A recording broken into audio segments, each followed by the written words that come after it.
Cando nacín, meu irmão Félix só tiña 15 meses e a miña nai enfermou moito.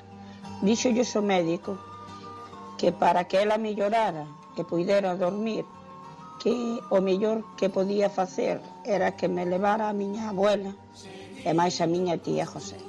E así o fixeron.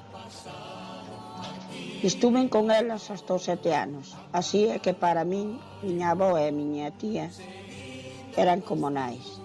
Tíñanme moi mimada. Recordo a miña avoa sempre fiando na lá e facendo calcetís, pois era unha muller que sempre dormeu moi mal, como casi todos os vellos. Aos 7 anos volvín para xunto de meus pais e máis de meus irmáns. Xa empecé a escola, aprendía moi ben, pero eu botaba moito de menos á miña avó. E como me berraran un pouco na casa, eu xa escapaba para xunto dela. Cando me ían a buscar, chorábamos as dúas e pasábamolo moi mal. Logo, naceu a miña irmá Amparo e o meu irmão Alejandro. Cada vez ia menos á escola. Un día, díxolles a profesora aos meus pais que para ir tan pouco á escola era mellor que me levaran para casa, que para que o que iba a facer na vida xa sabía abondo. E non se equivocou moito. Deixei a escola e empecé a coidar dos meus irmáns.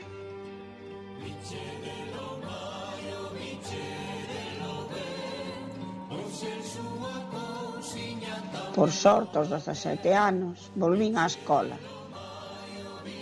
para conseguir o certificado de estudios primarios. Conseguino con un notable, sentíme moi ben. Despois, aos 18 anos, mandaronme aprender a coser. O que hoxe o meu marido era daquela un amigo da familia. Díxolles aos meus pais que era bo que fora a aprender a coser, pois iso sempre me viría ben na vida. E así foi. Aos 20 anos casei e xunto co meu marido decidimos irnos os dous para a Suíza. Foi a experiencia máis mala da miña vida. Tiven que deixar o meu fillo cos seus avós. Cando xa levaba un tempo aló, quedei embarazada de María e decidín que non criaría os meus fillos separados, nin os deixaría cos avós, pois iso foi o que me pasou a min e non é bo, e así o fixen. Volvín para criálos xuntos e empecé a traballar limpiando o colegio e o ayuntamiento. Tuven o meu terceiro fillo, David, e continuei traballando e cuidando dos meus fillos. 4 anos máis tarde tuven a Isabel, a miña última filla. Aos 55 anos tuven unha enfermedade, a cal non me permitía seguir traballando no que estaba. E así retomei o oficio de fiar na lá. Valíame para sair daquela enfermedade.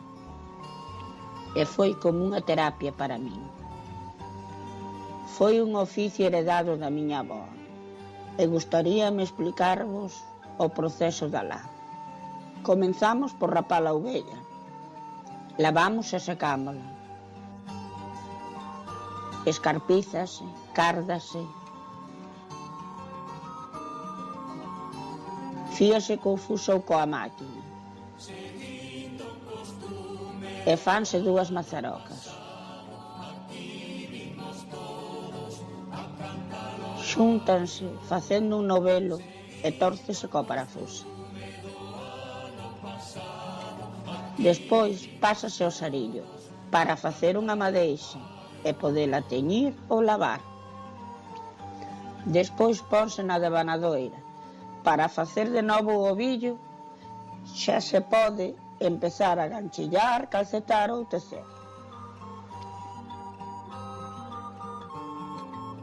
Dende entón, eu iba fiando na lá e confeccionando pezas especiais para as miñas fillas, para min e para algunha amistad. E así foi como cheguei a ter unha bonita exposición. De feito, agora na miña casa, preparei unha habitación onde teño un dormitorio e todas as cousas que fun facendo con lá. É como unha pequena exposición permanente. para ensinar ao que queira vir visitalo. A miña tía Josefa axudoume moito nos meus principios para facer a primeira exposición, porque ela xa tiña cousas feitas con la. Co tempo, fíxose unha asociación de artesáns e apunteime a ela. A asociación chámase Artesáns do Eu. A Xunta de Galicia editounos un libro de todos os artesáns da asociación.